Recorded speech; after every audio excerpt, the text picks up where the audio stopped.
60 лет назад над бывшей царской окраиной, местом ссылки революционеров, впервые прозвучало гордое слово «республика». Якутская автономная республика.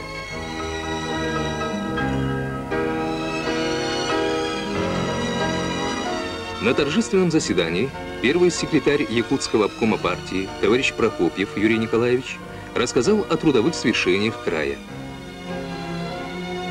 Член ЦК КПСС, первый заместитель председателя Совета министров РСФСР товарищ Орлов Владимир Павлович зачитал указ Президиума Верховного Совета СССР о награждении города Якутска орденом Трудового Красного Знамени. Города, ставшего форпостом освоения обширного северо-восточного края.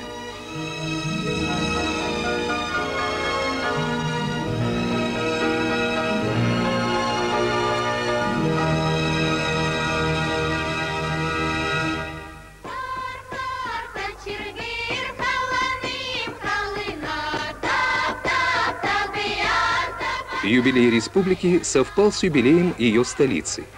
Ровно 350 лет назад русские землепроходцы во главе с казачьим сотником Петром Бекетовым поставили на реке Леня острог, с которого началась история Якутска.